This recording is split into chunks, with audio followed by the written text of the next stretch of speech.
Hello guys, स्वागत है आप सबका आपके अपने यूट्यूब चैनल पर। आज हम लोग पढ़ने वाले हैं प्रकाश का अपवर्तन। तो देख लेते हैं क्या होता है प्रकाश का अपवर्तन। यह है हमारा अपवर्तन यानी कि रिफ्रैक्शन। इंग्लिश में हम लोग इसको कहते हैं रिफ्रैक्शन। अब ये रिफ्रैक्शन होगा किसमें? लाइट में होगा, यानी कि प्रकाश में। जो भी प्रकाश होगा उसमें रिफ्रैक्शन होगा। इससे पहले हमने पढ़ा था प्रकाश का अपवर्तन, लेकिन अब हमको पढ़ना है रिफ्रैक्शन। तो जान लेते हैं कि प्रकाश क्या होता है, मतलब प्रकाश का रिफ्रैक्शन क्या होता है। तो देख लेते हैं प्रकाश का रिफ्रैक्शन। जब किसी समान माध्यम में हम देखते हैं, कोई अगर सेम माध्यम हो, एक ही माध्यम में, तो हमने देखा था कि प्रकाश सीधी रेखा में चलता है। सदैव हमने देखा था कि प्रकाश सीधा चलेगा, जैसा कि हमने पहली वाली क्लास में डिस्कस किया था कि प्रकाश सदैव सीधी रेखा में एक चलेगा। ये नहीं कि ऐसे ऐसे चलेगा ना, ये तो मैंने डिस्कस किया था कि ऐसे नहीं चलेगा। ऐसा आपको जिन लोगों ने क्लास लिया उनको याद आ गया होगा कि मैं क्या कहना चाह रहा हूँ, कि प्रकाश जो है सदैव सीधी रेखा में चलता है। ऐसी मैंने पहली क्लास में बात की थी। अब वो क्या था कि अगर वो कब संभव हो पा रहा था, जब ये प्रकाश केवल एक ही माध्यम में, मान लिया अगर ये हवा में चल रहा है तो ये केवल हवा में ही सीधा चलेगा। अगर इसके बाद में आगे चल के यहाँ पे अगर कोई पानी का भरा हुआ कोई एक बर्तन रख दिया जाए या पानी में इसको आगे ले जाया जाए, तो क्या होगा, ये थोड़ा बहुत इधर उधर तिरछा हो जाएगा। चलेगा सीधी रेखा में, लेकिन यहाँ से ये मुड़ जाएगा थोड़ा। मान लिया ये पानी भरा हुआ है इसमें, ठीक, तो ये क्या हो रहा है, थोड़ा बहुत मुड़ रहा है अपनी जगह से। तो इसे हम कहते हैं प्रकाश का अपवर्तन। अब अगर साइंस की भाषा में देख लेते हैं कि पहले तो हम देख लेते हैं कि जब कोई समान माध्यम में प्रकाश चलता है या प्रकाश की किरण कोई चलती है, तो वो एक सरल रेखा यानी सीधी रेखा में गमन करती है। लेकिन जब प्रकाश किरण एक पारदर्शी माध्यम से दूसरे पारदर्शी माध्यम में, मान लिया एक माध्यम हमारा हवा है, वायु है, और दूसरा पानी या कांच है, तो एक माध्यम से दूसरे माध्यम में जब प्रवेश करती है तो क्या करती है, दोनों माध्यमों में एक पृथककारी मार्ग जहाँ पे होता है, यहाँ पे मान लिया पृथक कर रहा है इसको, ये एक दूसरा माध्यम है, ये एक दूसरा माध्यम, तो यहाँ से पृथक हो रहा है। तो यहाँ से ये विचलित हो रही है अपने मार्ग से। जाना इसको सीधे चाहिए था, लेकिन ये यहाँ से थोड़ा अपना रास्ता बदल लेती है। तो इससे हमको क्या मालूम होता है कि यहाँ से ये विचलित हो रही है, ठीक। अब इसी घटना को हम लोग क्या कहते हैं, प्रकाश का अपवर्तन कहते हैं, ठीक। या क्या समझते हैं कि प्रकाश किरणें एक माध्यम से दूसरे माध्यम में जाने पर पथ में परिवर्तन की जो घटना होती है, एक माध्यम से दूसरे माध्यम में जब प्रकाश जा रहा है तो जो इसके रास्ते में परिवर्तन की जो घटना है वो क्या कहलाएगी, अपवर्तन कहलाएगी, ठीक। अब देखते हैं प्रकाश में अपवर्तन की, जो अपवर्तन का कारण होता है वो प्रकाश की चाल और सब भिन्न भिन्न होता है। मतलब प्रकाश का जो चाल होता है वो उसमें भी भिन्न होता है। अगर हवा में चल रही तो इसकी चाल कुछ और है, और अगर कांच में या जल में चल रही तो इसकी चाल कुछ और होगी। मान लिया यहाँ अगर स्पीड से चल रहा है तो यहाँ हो सकता है स्पीड थोड़ी स्लो हो जाए या ज़्यादा तेज़ हो जाए, तो ये अलग अलग हो सकता है। चलिए इसको हम सही डायग्राम, अच्छा सा डायग्राम बना के देख लेते हैं एक बार। तो देखते हैं हमारा डायग्राम कैसा बनता है।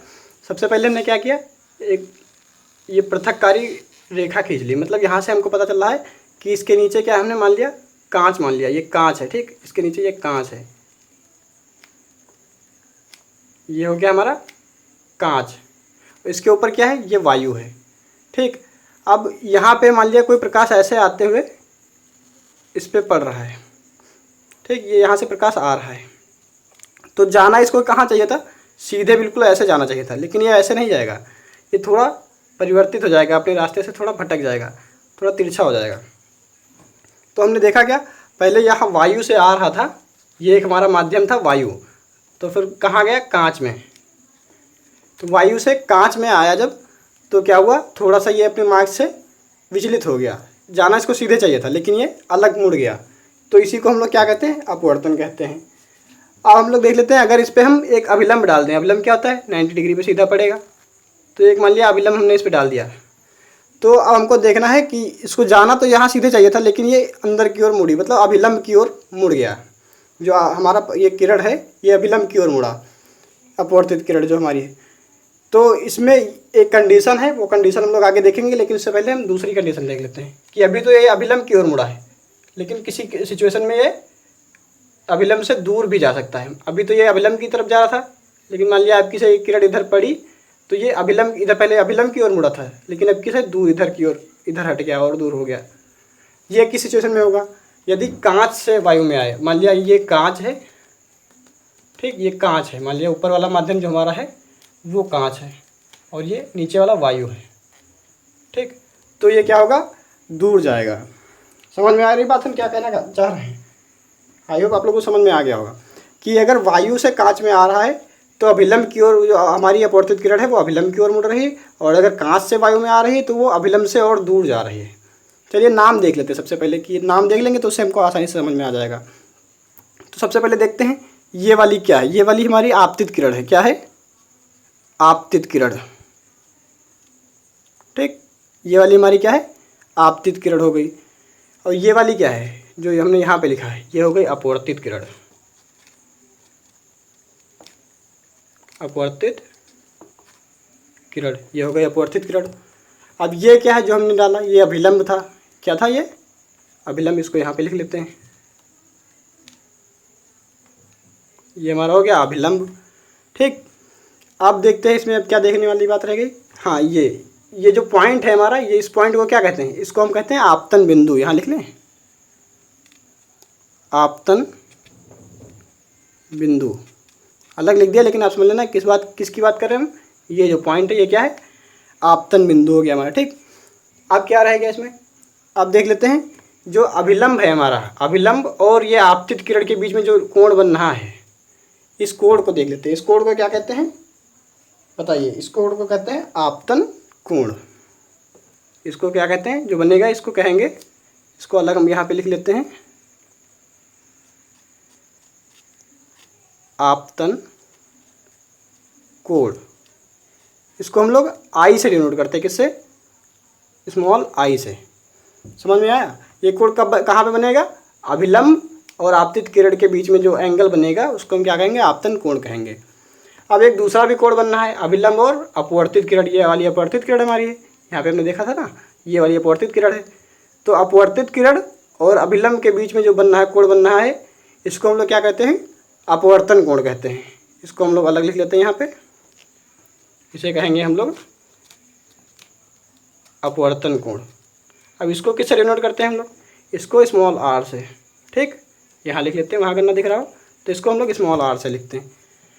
इतनी बात आप लोगों को समझ में आ गई होगी। अब इस वाले में देख लेते हैं, सेम सिचुएशन इसी में भी होगी, इसमें भी होगी। ये क्या होगा हमारा? आपतन बिंदु होगा। ये जो सीधी रेखा हमने खींची ये क्या है? अभिलंब है हमारा। ये जो इधर से किरण आ रही है वो हमारी क्या है? आपतित किरण है। जो इधर यहाँ पे अपवर्तित हो रही है क्या है? अपवर्तित किरण हो रही है। जो ये वाला हमारा एंगल अभिलंब और आपतित किरण के बीच में बनना है, ये क्या है? हमारा आपतन कोण है, जिसे हम आई कहते हैं। ठीक, ये आई है। और जो ये अपवर्तित किरण और अभिलंब के बीच में बनना है, ये हमारा आर है, यानी कि अपवर्तन कोण। समझ में आई बात? अब देख लेते हैं वायु और कांच वाला ये लॉजिक क्या है। तो जो वायु है हमारा, ये हमारा है विरल माध्यम।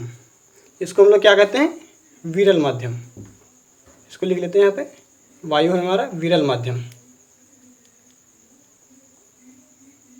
ठीक, और जो कांच है हमारा ये क्या है? सघन माध्यम। अब ये विरल माध्यम और सघन माध्यम क्या है? ये थोड़ा फिर से डिस्टर्बिंग हो गया कि समझ में नहीं आ रहा है विरल माध्यम सघन माध्यम क्या है। तो देख लेते हैं एक बार कि जब प्रकाश किरण जो हमारी है, जब किसी दूसरे माध्यम में जाती है और वो अभिलंब की ओर मुड़ती है, यहाँ सीधे जाना चाहिए था लेकिन ये अभिलंब की ओर मुड़ी, अभिलंब हमारी ये है, इसकी ओर मुड़ी, तो हमको पता चल गया कि जो नीचे वाला माध्यम है वो सघन माध्यम होगा। ये कब होगा? सदैव सघन माध्यम में होगा। अगर प्रकाश किरण विरल माध्यम से सघन माध्यम में आ रही है तो वो अभिलंब की ओर मुड़ेगी। लेकिन अगर कांच, ये जो हमारी किरण है, प्रकाश किरण है, वो अगर सघन माध्यम से विरल माध्यम में आ रही, कांच क्या है हमारा? सघन माध्यम, और वायु क्या है हमारा? विरल माध्यम। ठीक, तो वायु हमारी है विरल माध्यम। अब अगर सघन माध्यम से विरल माध्यम में आ रही है कोई प्रकाश किरण तो वो अभिलंब से और दूर हो जाएगी।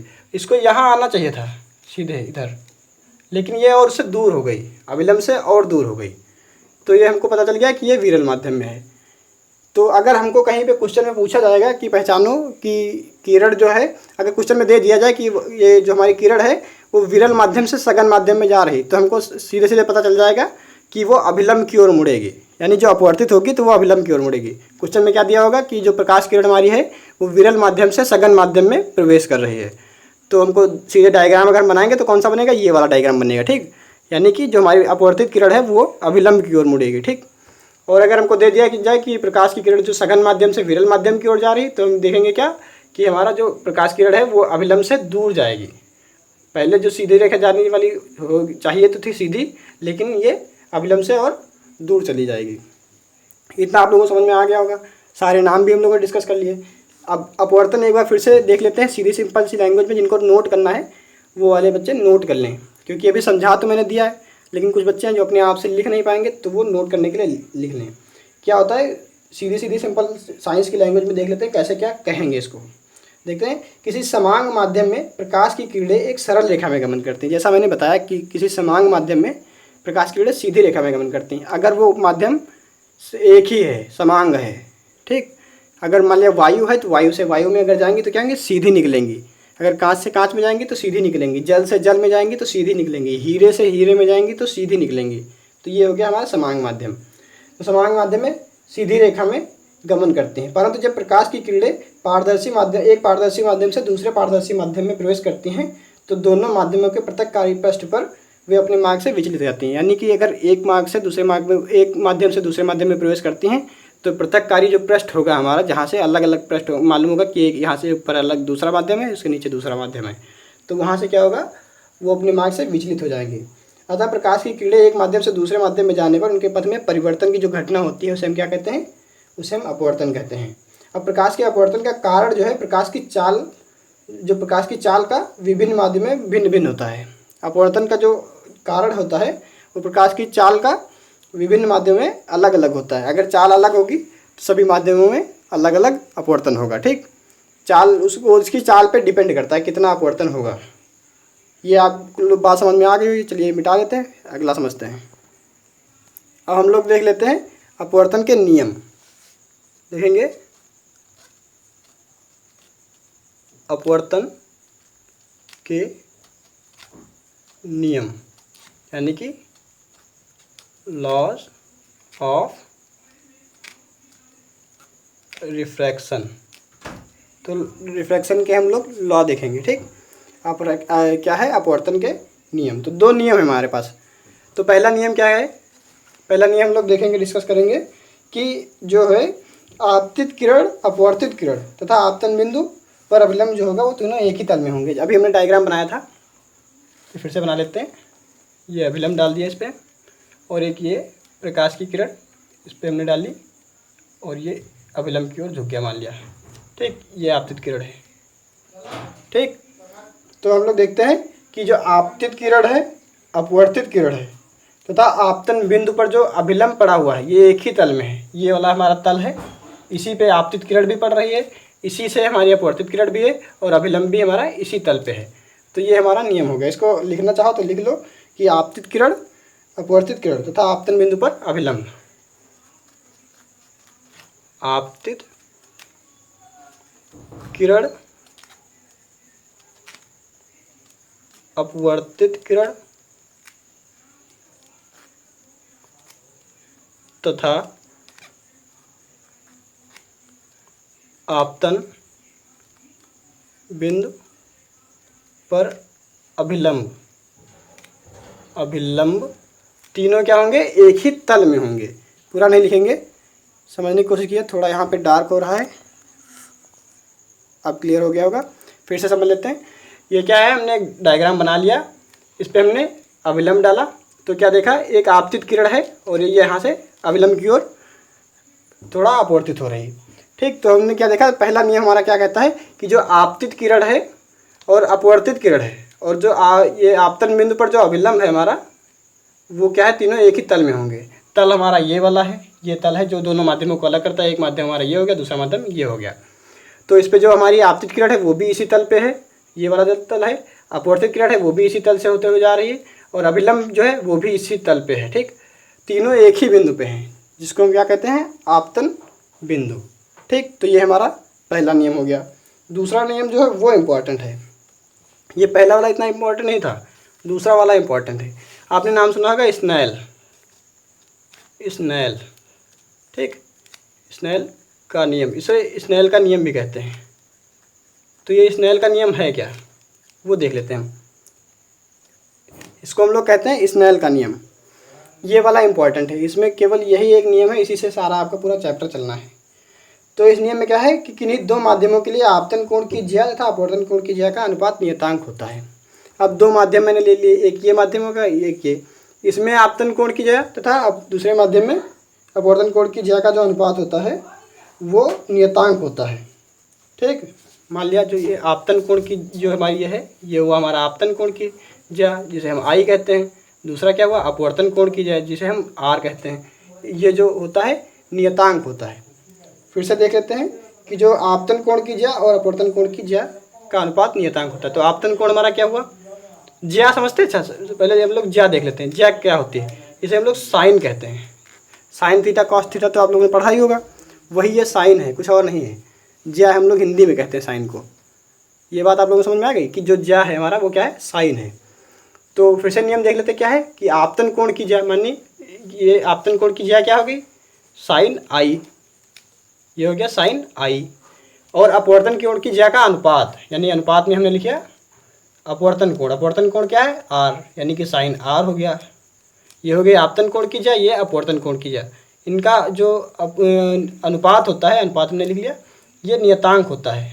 नियतांक को हम लोग यहाँ पे n लिख सकते हैं, इसको हम लोग n से डिनोट करते हैं। ठीक, तो सीधा सीधा नियम हमारा बन गया कि n is equal to sine i upon sine r. तो यही है हमारे स्नेल का नियम, कुछ और नहीं है, सिंपल सा है कि n is equal to sine i upon sine r. फिर से एक बार डिस्कस कर लेते हैं हम लोग, उसकी लैंग्वेज में समझ लेते हैं कि किन्हीं दो माध्यमों के लिए आपतन कोण, जो हमारा आपतन कोण है उसकी ज्या और अपवर्तन कोण है उसकी ज्या का जो अनुपात होता है वो एक नियतांक होगा, यानी कि कांस्टेंट होगा। ठीक, इसी को हम लोग क्या कहते हैं, स्नेल का नियम भी कहते हैं। और इस नियतांक को प्रथम माध्यम के सापेक्ष द्वितीय माध्यम का अपवर्तनांक कहते हैं। एक माध्यम ये हो गया और दूसरा माध्यम ये हो गया। प्रथम माध्यम के सापेक्ष द्वितीय माध्यम का अपवर्तनांक, इस माध्यम के सापेक्ष दूसरे माध्यम का अपवर्तनांक भी कहते हैं। अगर दूसरे वाले का हमको अपवर्तनांक निकालना है इस दूसरे वाले माध्यम का, तो इसी से हम निकाल लेंगे। ठीक, पहला वाला माध्यम हम मान लिया अगर वायु है, तो दूसरा अगर कांच मान लिया, तो कांच वायु के सापेक्ष कांच का अपवर्तनांक निकालना है, तो हमको यही वाला सिंपल सा फॉर्मूला लगाना है। ये हम अभी आगे डिस्कस करेंगे, लेकिन हमको एक बात इसी में डिस्कस कर लेते हैं कि इसको लिखते कैसे हैं। अगर हमको लिखना है कि प्रथम माध्यम के सापेक्ष, ऐसे लिख लेते हैं, प्रथम माध्यम के सापेक्ष द्वितीय माध्यम का अपवर्तनांक, द्वितीय माध्यम का अपवर्तनांक अगर हमको निकालना है, यहाँ आपको दिख नहीं रहा है क्या, देख लेते हैं, थोड़ा दिख रहा होगा, यहाँ पे अपवर्तनांक लिखा। ठीक, तो प्रथम माध्यम के सापेक्ष द्वितीय माध्यम का अपवर्तनांक हमको अगर लिखना है तो क्या लिखेंगे, प्रथम माध्यम को हमने मान लिया 1, द्वितीय माध्यम को मान लिया 2, और अपवर्तनांक तो हम लोग n लिखते हैं, तो इसको ऐसे लिखेंगे 1n 2, यानी कि प्रथम माध्यम के सापेक्ष द्वितीय माध्यम का अपवर्तनांक मतलब 1n 2। इसको ऐसे लिखेंगे, इतना लंबा सा लिखने की जरूरत नहीं है कि प्रथम माध्यम के सापेक्ष द्वितीय माध्यम का अपवर्तनांक, ये सब बहुत नहीं लिखना है, सीधे से लिखेंगे 1n 2। अगर यहीं पे हमको लिखना हो कांच के सापेक्ष वायु का अपवर्तनांक या वायु के सापेक्ष कांच का अपवर्तनांक ऐसे लिखना हो, यहाँ पे लिख लेते हैं वायु के सापेक्ष कांच का अपवर्तनांक, कांच का अपवर्तनांक अगर हमको लिखना हो तो इतना बड़ा कि हम लिखेंगे, फिर से ये नहीं लिखेंगे। तो वायु को हम क्या कहते हैं, एयर, एयर का ए ले लेते हैं, कांच को हम कहते हैं ग्लास, तो इसको हम जी ले लेते हैं, और अपवर्तनांक को तो हम एन कहते हैं, तो क्या हो गया ANG। समझ में आई बात, इसको सिंपल ऐसे लिखना है, मतलब ANG लिखा है तो हम क्या समझेंगे कि वायु के सापेक्ष कांच का अपवर्तनांक लिखा है। ठीक, अगर 1n 2 लिखा है तो क्या प्रथम माध्यम के सापेक्ष द्वितीय माध्यम का अपवर्तनांक। यही सिंपल सी बात समझाने की कोशिश कर रहे थे, आई होप आप लोगों को समझ में आ गया होगा। अभी हमने बात कर रहे हैं कि अपवर्तनांक क्या होता है, तो इसमें हमको पता चल, एक भी बात ये भी सोचने वाली कि सबसे ज़्यादा अपवर्तनांक सबसे कम अपवर्तनांक किसका होगा। तो देख लेते हैं कि सबसे ज़्यादा अपवर्तनांक किसका होगा और सबसे कम किसका होगा। सबसे कम, ये बताइए, ये सोचने वाली बात नहीं थी, आप लोगों को पूछना चाहिए था कि सबसे ज़्यादा अपवर्तनांक और सबसे कम अपवर्तनांक किसका किसका होगा, ये आपको बताना है। तो हम देखते हैं जो वायु का अपवर्तनांक है वो सबसे कम होता है, और हीरा जो हमारा, हीरा एक धातु होती है, उसका सबसे ज़्यादा होता है। तो हीरा हमने देखा, हीरे का अपवर्तनांक सबसे ज़्यादा होता है, और हवा का क्या होता है, वायु जो होती है उसका अपवर्तनांक सबसे कम होता है। मतलब अगर वायु में प्रकाश अगर थोड़ा सा भी अगर विचलित होना है तो बहुत थोड़ा सा होगा, हल्का सा, अगर कांच और हीरे की बात होगी तो हीरे में बहुत ज़्यादा अपवर्तनांक होगा, मतलब बहुत ज़्यादा इधर उधर विचलित होगा अपने मार्ग से। ये बात समझ में आई। अगर वायु में है तो थोड़ा सा अपने मार्ग से हल्का सा विचलित होगा, और कांच हीरे में है तो ज़्यादा विचलित होगा। बस इतना ही कहना है। अपवर्तनांक मतलब जो अपवर्तन होना या जो प्रकाश के पथ में जो विचलन आना है उसी को हम लोग अपवर्तनांक कहते हैं। तो अपवर्तनांक अगर हमको निकालना है तो यही से हम देखेंगे कितना वो मुड़ रही है अपने रास्ते से। तो सबसे ज़्यादा किस में मुड़ेगी? हीरे में। तो हमको पता चला कि जो हीरे का अपवर्तनांक है वो सबसे ज़्यादा है। और सबसे कम किस में मुड़ेगी? वो हवा में। हवा में प्रकाश जो है बहुत सबसे कम मुड़ता है। तो सबसे कम अपवर्तनांक किसका हो गया? हवा का। अब देखते हैं कि किन सिचुएशन में मुड़ेगा ही नहीं प्रकाश, बिल्कुल सीधा ही निकलेगा। तो वो सिचुएशन देख लेते हैं। कब? जब प्रकाश की किरणें दो माध्यमों को पृथक करने वाले तल पर लंबवत हो। मान लिया एक ये थोड़ा तिरछा हो गया, सीधा बनाते हैं। मान लिया ये एक तल है जो पृथक कर रहा है। ऊपर क्या है? ऊपर मान लिया कोई एक माध्यम है, दूसरे नीचे दूसरा माध्यम कोई है, ठीक। तो ये पहला एक माध्यम हो गया, ये दूसरा माध्यम हो गया।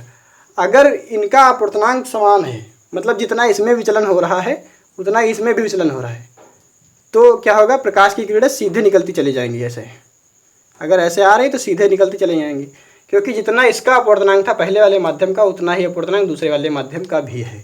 तो यहाँ से प्रकाश की किरणें क्या होंगी? सीधे निकलती चली जाएंगी। एक कंडीशन तो ये हो गई। और कब सीधे निकलती चली जाएंगी? एक कंडीशन और हो सकती है।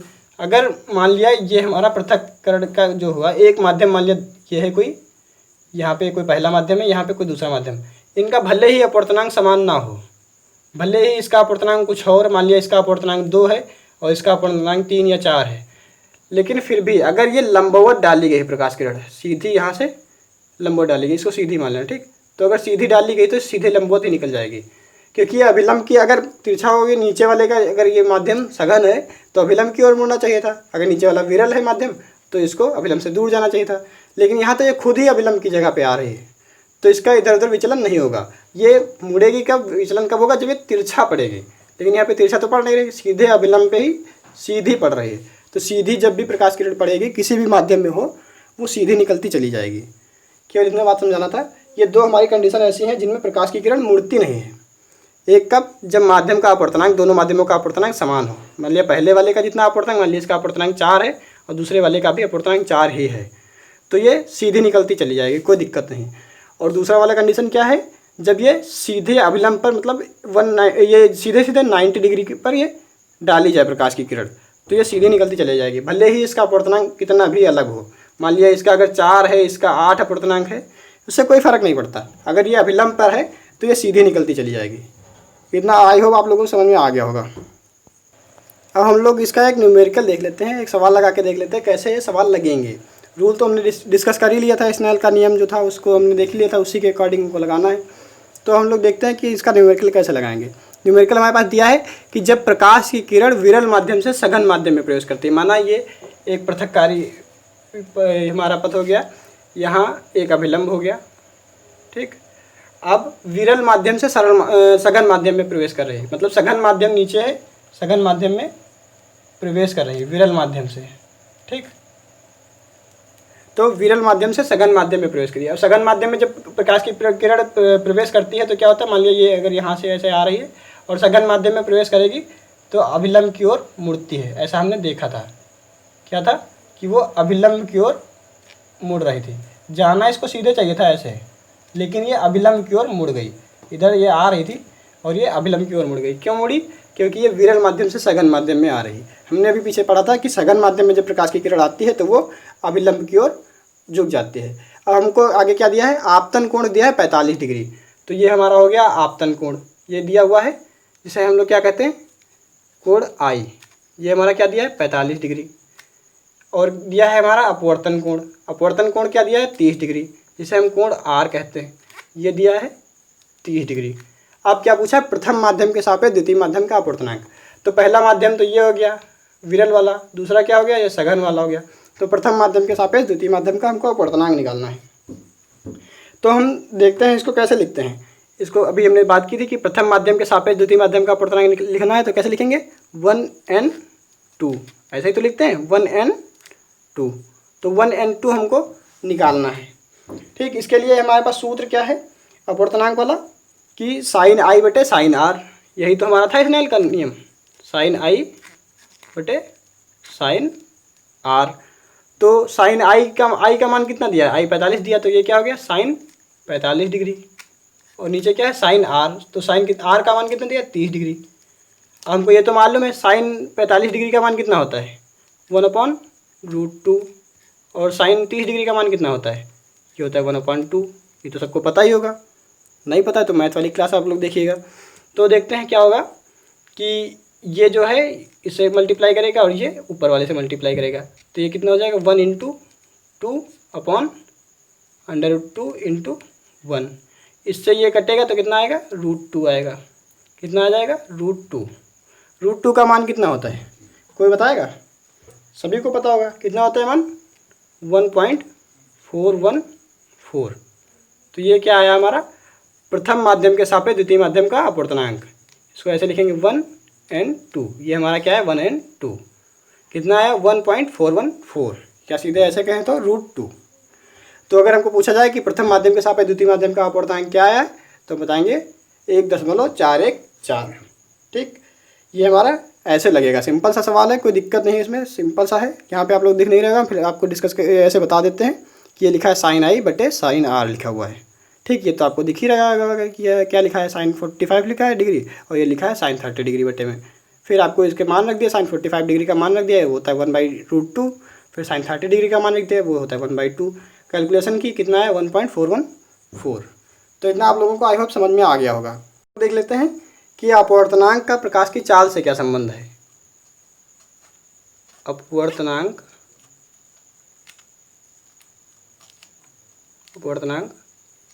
का प्रकाश की चाल से संबंध।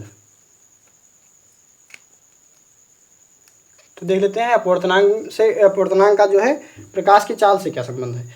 अगर हमको निकालना हो किसी माध्यम का अपवर्तनांक निकालना हो, ठीक, तो कैसे करते हैं, जो मान लिया एक निर्वात में प्रकाश की जो चाल है, निर्वात यानी वायु क्या होता है, जो निर्वात में प्रकाश की चाल है या वायु में प्रकाश की चाल है, और उस माध्यम में जो प्रकाश की, जो हमारा दूसरा माध्यम दिया है उसमें जो प्रकाश की चाल है, उनका जो अनुपात निकलेगा वो क्या होगा हमारा, उस माध्यम का अपवर्तनांक होगा। अगर हमको किसी माध्यम का अपवर्तनांक निकालना है, मान लिया माध्यम का अपवर्तनांक निकालना है, ठीक, किसी माध्यम का अपवर्तनांक निकालना है हमको, तो क्या करेंगे, निर्वात क्या होता है हमारा, जिसमें कुछ भी ना हो, वायु भी ना हो, या वायु में प्रकाश की चाल, वायु में प्रकाश की चाल जितनी होगी, क्योंकि बेस मान के चलते हैं हम वायु को ही,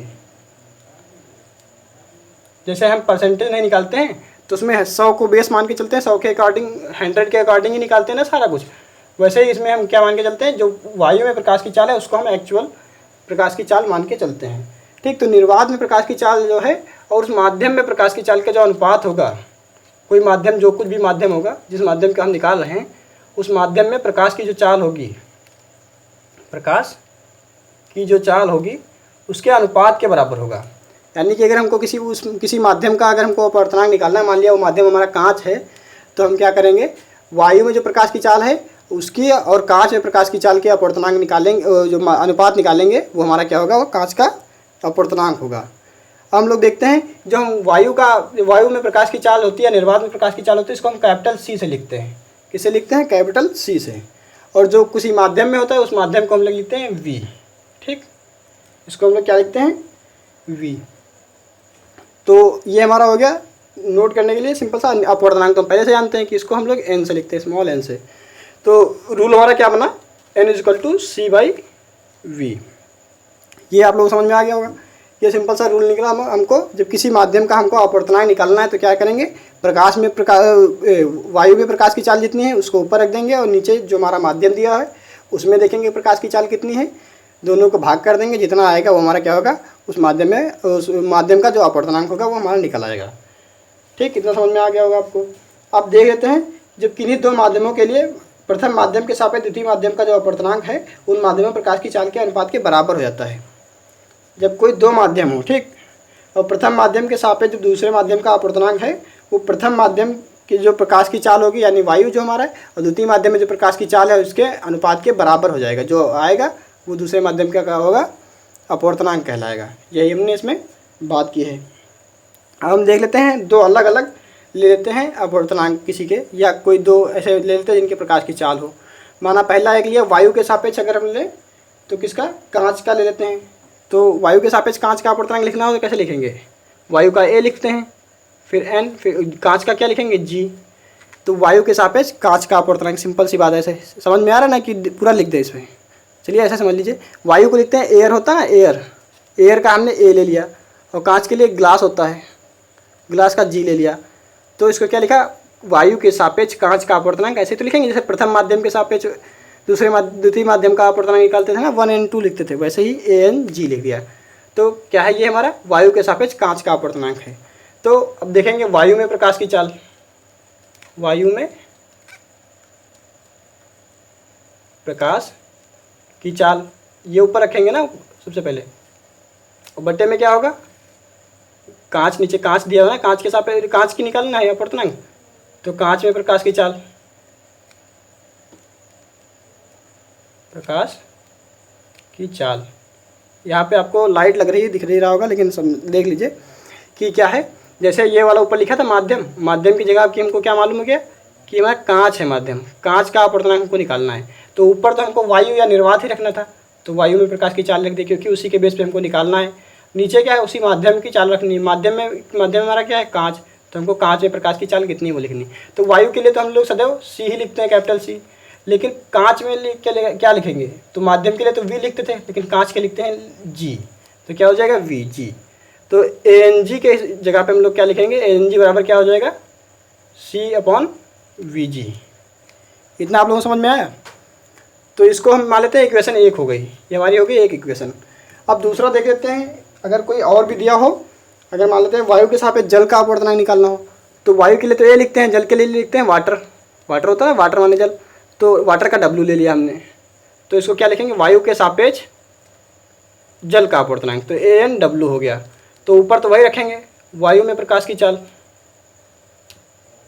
वायु में प्रकाश की चाल, ठीक। बट्टे में क्या आएगा, बट्टे में आएगा जल में प्रकाश की चाल, क्योंकि माध्यम तो हमारा जल है, जल का अपवर्तनांक निकालना है। जल में, सॉरी 2 बार हो गया, प्रकाश की चाल, हमको जल में जल का अपवर्तनांक निकालना है। तो क्या करेंगे, वायु की में प्रकाश की चाल बटे में जल में प्रकाश की चाल रख देंगे, तो क्या आ जाएगा, हमारा जल का अपवर्तनांक आ जाएगा। तो इसको ऐसे भी तो लिख सकते हैं, वायु का सदा सी ही लिखते हैं, कैपिटल सी, और जल के लिए क्या लिखेंगे, VW हो जाएगा। तो ये क्या हो जाएगा, ANW बराबर क्या हो जाएगा, C/VW। तो ये हमारा हो गया दूसरा इक्वेशन। समझ में आया। तो अब दोनों इक्वेशन को अगर हम भाग दे दें, पहले वाले इक्वेशन से दूसरे वाले इक्वेशन को भाग दे दें, तो एक हमारा बैलेंस बन जाएगा, वो समझ लेते हैं। यहाँ पे इधर भाग देते हैं, मिटाएंगे नहीं इनको।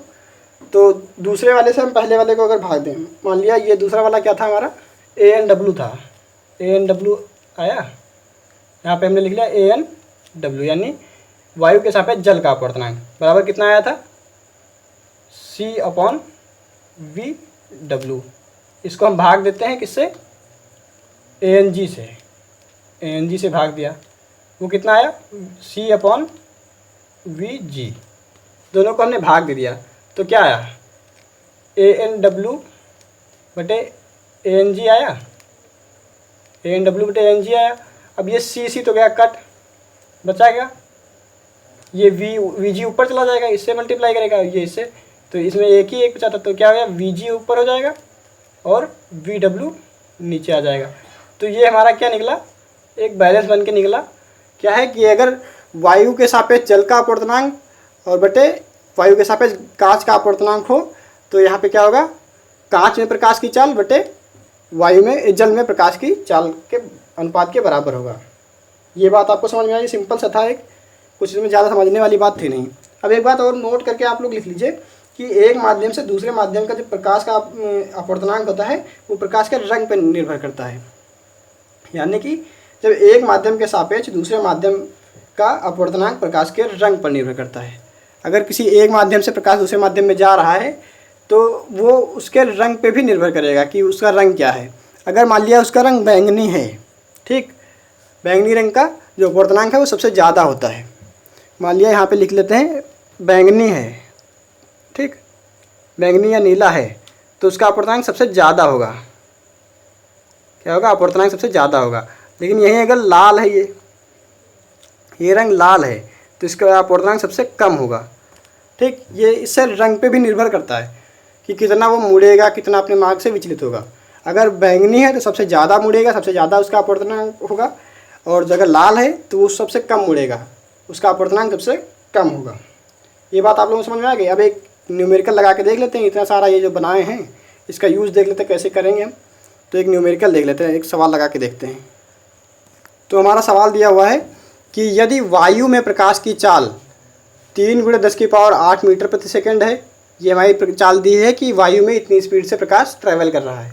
और क्या दिया है? जल में प्रकाश की चाल दी है 2.26 × 10⁸ मीटर प्रति सेकंड। ये दिया है कि प्रकाश जो है जल में कितनी स्पीड से ट्रैवल करेगा, उसका ये स्पीड दिया हुआ है। हमको निकालना है, जल का अपवर्तनांक निकालना है। तो सबसे पहले लिख लेते हैं क्या क्या हमको दिया हुआ है।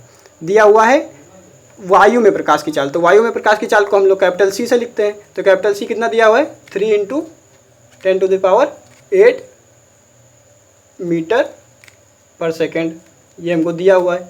अब क्या दिया हुआ है? जल में प्रकाश की चाल। तो जल में प्रकाश की चाल को कैसे लिखते हैं? VW यानी V वाटर। माध्यम में जो प्रकाश की चाल होती थी तो माध्यम हमको जल दिया हुआ है। तो जल में प्रकाश की चाल कितनी दी हुई है? 2.26 × 10⁸ मीटर प्रति सेकेंड दिया हुआ है।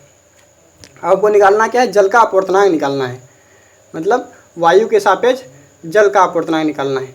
या इसको ANW लिख लें या केवल NW ही लिखें, जो कुछ लिखना चाहो। ANW लिखना चाहो वायु के सापेक्ष जल का अपवर्तनांक या जल का अपवर्तनांक, जो कुछ लिखना चाहो आपको अच्छा लगे।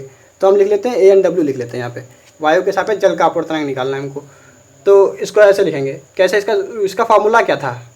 C/VW, यही तो फार्मूला था हमारा अभी जो पीछे आया था। यानी ऊपर क्या है?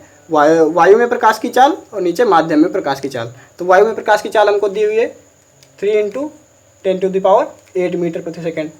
नीचे क्या दिया है? माध्यम में प्रकाश की चाल। माध्यम हमारा है जल, तो जल में प्रकाश की चाल कितनी दी है? 2.26 × 10⁸ तो अब इसको हम लोग सॉल्व करते हैं। 10⁸ और 10⁸ ये कट गया, यानी 10⁸ और 10⁸ ये तो कट गया, सिंपल। बचा कितना? 3/2.26। अब क्या करते हैं? दशमलव हटाएंगे, यहाँ 2 0 बढ़ जाएंगे, ये हो गया 300। अब 226 से 300 को भाग देना है। तो 226 एक कम जाएगा, पहले यहाँ पे 226 एक कम गया तो कितना? 226 एक कम 226, बचा कितना? यहाँ पे 26, 70, 74 बचा। तो 74 बचा, 74 तो जाएगा नहीं, तो उसमें दशमलव लगा लिया हमने, एक 0 बढ़ा लिया, हो गया 740। तो 740 यहाँ पे 3 बार जाएगा। 3 बार में कितना होगा? जो कुछ भी जाएगा, फिर उसके बाद में जाएगा 2 बार। ऐसे चलते चलते थोड़ा बहुत जाएगा तो 1.33 मान लेते हैं।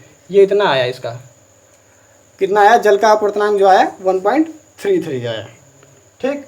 तो ये आप लोग देख लेना, इसको कैलकुलेशन पूरा कर लेना, इतना ही लगभग आएगा 1.33। यहाँ पे 1.321 ऐसे करके कुछ आगे आता जाएगा, तो उसको सीधे सीधे 1.33 मान लेते हैं, ठीक। तो कितना ये हो गया हमारा जल का अपवर्तनांक, या कह लें वायु के सापेक्ष जल का अपवर्तनांक। तो ये बात आपको समझ में आई? कैसे लगा ये? अभी हमने पीछे ये फार्मूला डिस्कस किया हुआ था कि जो हमारा किसी माध्यम में हमको जब अपवर्तनांक निकालना होता है तो देखते हैं वायु में प्रकाश की चाल कितनी है, उसके बटे में हम लोग क्या करते हैं? उस माध्यम में प्रकाश की चाल जो होती है उसको रख देते हैं, उसके बाद में जो भाग देते हैं, और जो आएगा आंसर हमारा वो क्या होगा? उस माध्यम में प्रकाश का जो अपवर्तनांक है वो निकलेगा, ठीक। अभी हमने देखा था कि जो बैंगनी रंग का अपवर्तनांक है वो सबसे ज़्यादा होता है और लाल रंग का अपवर्तनांक सबसे कम होता है। इतना हम लोगों ने आज डिस्कस कर लिया। तो आज की क्लास इतनी हो गई लगभग ठीक ठाक। तो चलिए यहीं तक रखते हैं। अगर आप लोगों को आज की क्लास अच्छी लगी हो तो लाइक कर दीजिएगा। अगर आपको कोई क्वेरी रह गई है या आपको कुछ पूछना है या अगर हमसे कोई मिस्टेक हुई है आपको बताना है तो आप हमारे कमेंट बॉक्स में कर सकते हैं। कमेंट बॉक्स में आप कमेंट करिए, हम आपका रिप्लाई करेंगे।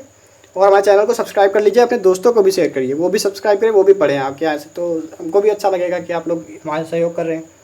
चलिए क्लास को लाइक कर दीजिए, सब्सक्राइब कर लीजिए। अगर कोई क्वेरी है तो आप कमेंट कर सकते हैं।